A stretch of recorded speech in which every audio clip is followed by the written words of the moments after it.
What happens when two of the fiercest forces in the welterweight division unleash a blistering exchange of jabs not inside the cage but across social media platforms? When a young contender wanders into a comic book shop under the guise of innocuous footage only to deliver a savage mockery of a rival? And when a living legend of the sport graces Instagram with just enough cryptic content to send the entire MMA desk scrambling for meaning?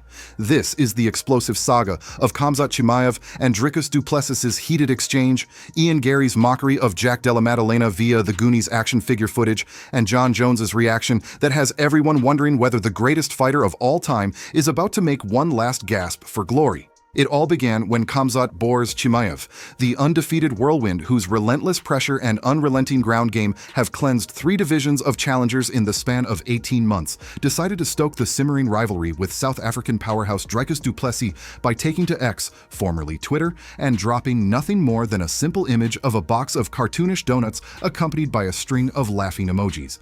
An apparently innocuous taunt that nevertheless carried an unmistakable sting aimed squarely at Du Plessis and his team, whose stoic photos from training camp had been circulating online. Within minutes, Du Plessis, known for his own blend of precision striking and disciplined grappling, responded with surgical precision, tweeting back a photo of Chimaev's retreating back as he left the media scrum, captioned, "Faster than your last takedown," and adding a set of emojis that suggested bemusement at Chimaev's attempt to make light of a contest that many analysts are already predicting as the defining welterweight showdown of the year. Fans erupted, pundits weighed in, and commentators speculated not only about the fighters' records, Chimaev's unblemished 12-0 at UFC-level competition versus Du Plessis' rising 8-1 professional ledger, but about the psychological warfare that now promised to match their physical clash. What did it mean when Chimaev, whose last 8 fights have all ended in finishes inside the distance, decided to deploy the ancient art of online mockery? Was it a sign of overconfidence, a clever ploy to sow doubt in Du Plessis' mind, or simply another step in a multi-layered carnival of hype that has transformed modern MMA into as much a battle for clicks and engagement as a crucible of fists and kicks? And what of Du Plessis, the man who exploded onto the scene with a vicious knockout of Michal Oleksiejczuk and then chiseled his way through the top 10 to claim interim gold? Did his measured, almost laissez-faire response signal a refusal to rise to Chimaev's bait?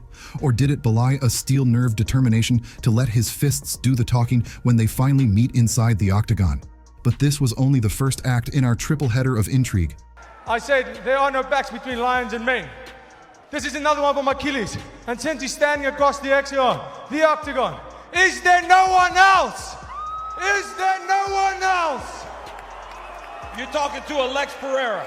Less than 24 hours later, Ian Garry, a sunny, smiling Irishman whose professional trajectory reads like a highlight reel of pristine striking and cage control, slipped into a quaint comic book store in Brighton, camera in hand, and stumbled upon a display of action figures celebrating rising stars in MMA.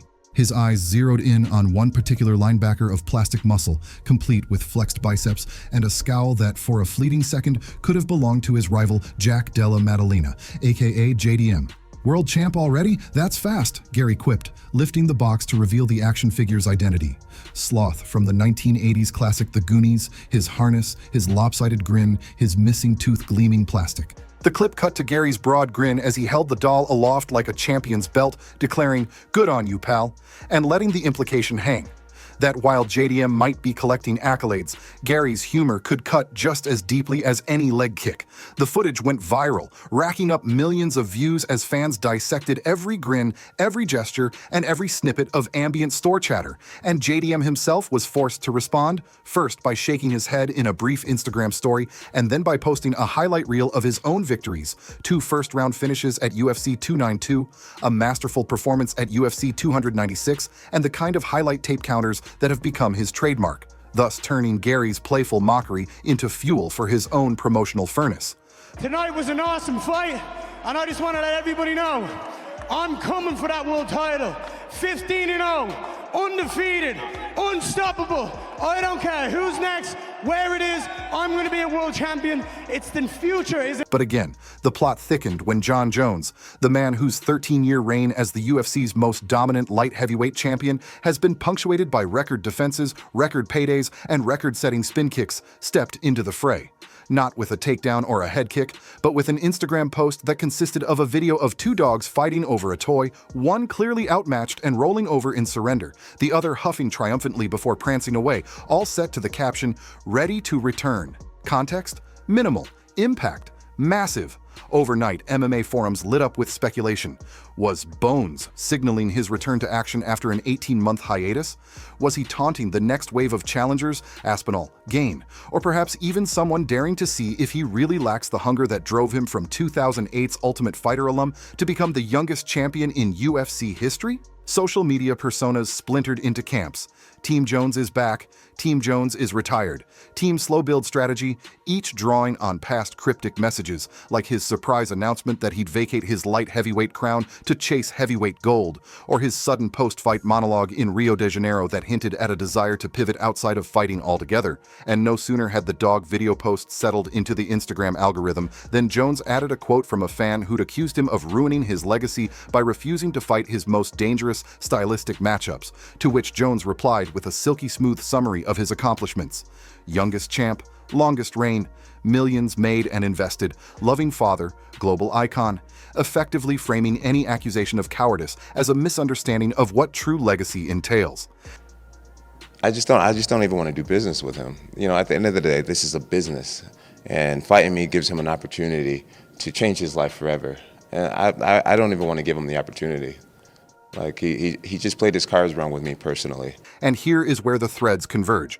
Chimaev and Du Plessis continue to build a narrative in which the next title fight carries the weight of generational shifts in fighting styles. Garry and Della Maddalena trade psychological blows that underscore the changing battlegrounds beyond the cage, and Jones, as always, sits at the epicenter, reminding the world that if legacy can be measured in legacies, then he has built a cathedral of accomplishments that no single fight, no matter how hyped, can topple. Meanwhile, the promotion, the UFC, capitalizes on every snippet, every tweet, every viral clip, weaving them into montages for pre-fight press conferences, for pay-per-view promotional trailers, and for social media highlights that drive buys and subscriptions. Because in today's fight business, engagement metrics can translate directly into ticket sales, into viewership numbers, and into fighter purses that stretch into seven-figure territory. Consider that when Chimaev and Du Plessis finally stepped toe-to-toe, every uttered word, every post-fight interview, every stare-down will be measured not just by the purists who track octagon control and damage inflicted, but by the digital strategists who count impressions and conversions, by the podcast hosts who dissect the meaning of emojis, and by the highlight compilers who stitch together viral moments into the monthly top 10 MMA moments you missed. Even as you watch, the narrative grows. Fans debate on Reddit whether Chimaev's mental toughness will withstand Du Plessis' relentless kickboxing, while others pore over Garry's footage to catch subtle body language tells, and still more obsess over the frame in Jones's dog video where the losing canine raises its head as if signaling a comeback more powerful than a knockout. The anticipation ratchets up because we know the stakes. A win for Du Plessis could announce the arrival of a new era in welterweight dominance. A win for Chimaev could vault him from undefeated phenom to generational talent. Garry's mockery of JDM could set up a blockbuster bout pitting rising stars against each other, each with their own style clash. And Jones's possible return could upend every contender's roadmap, forcing fighters to question whether the heavyweight title they chased in his absence is even worth the risk if Bones decides to descend once more. And behind the scenes, training camps transform into intelligence-gathering operations. Coaches scour every frame of Chimaev's donut box tweet to discern his mood, every frame of Garry's Goonies footage to gauge his psychological state, and every pixel of Jones's dog video. Was it shot midday, signaling off-season training in disguise?